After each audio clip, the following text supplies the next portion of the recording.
Welcome to Inside the Studio with Greg Wurth, and today I want to talk about the Slate Digital FG-Stress.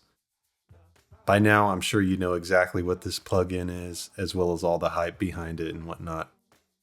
There's a lot of videos where people are adamant that they need to compare this with the real thing and then with every other emulation that's supposed to sound like the distressor. Personally, that's all nonsense. I mean, if you have time to do all that, go for it. But for me, when I need to work, I just got to grab something and I want it to work and sound good. And my opinion so far is that this does all that.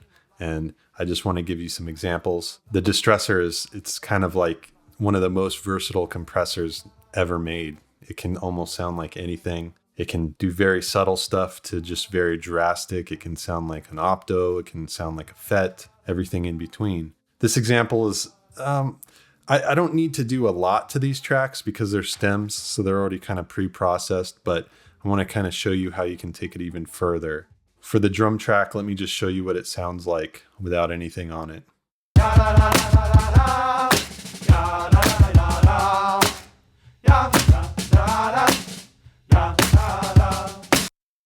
There's really nothing wrong with that, but I wanted to see what I could do to take it further and make it a little better than what it was. What I did was I popped it in a 4:1 ratio. I engaged the high pass filter on the detector circuit. That tells the compressor to ignore the low end so that we can still keep the drum track nice, big, and fat. I'm giving it a little drive here, and I have it on pretty slow attack and then generally quick release. I wanted to see if I can bring out the snap and punch to this track because, like I said, it just overall sound pretty good, but see what we can do, with the output here, just kind of leveling it so that it's not adding too much gain there. And then I got it on the distortion 2 setting. So let me go ahead and play it.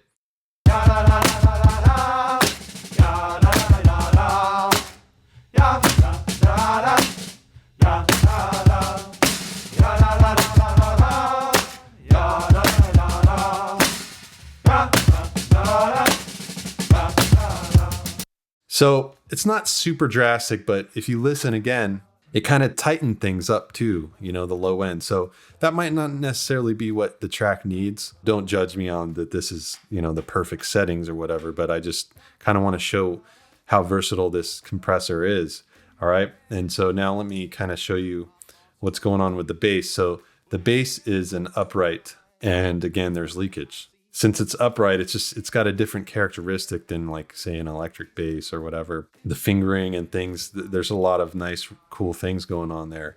What I wanted to do here was see if I can bring out the sustain and just kind of make the track sound a little bigger. So what I did here was I put it in 10:1 opto mode, gave it a little drive here to kind of, because when you put a slow attack, you need to add more input so that you get into compression. And then, medium slow release there. Again, I have the high pass filter on the detector circuit because I'm dealing with something that has important low end that I don't want to lose. And I don't want it to over compress because of the low end. Again, I have this in distortion 2 setting. So let's listen to it without, and then I'll play it with.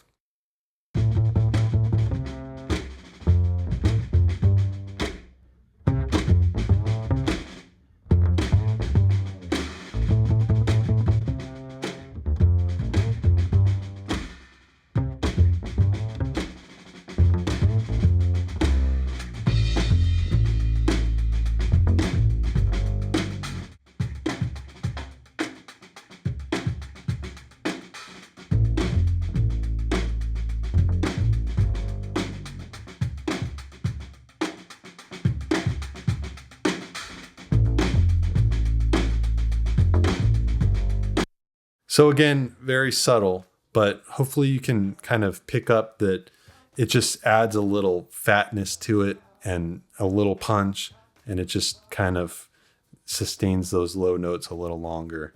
So let me go ahead and play them both together.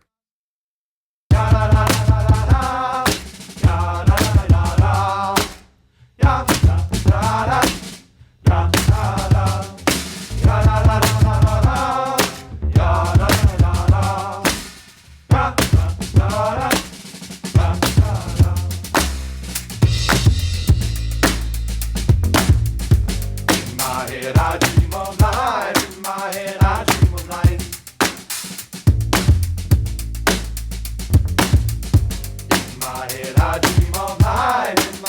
I dream of lying.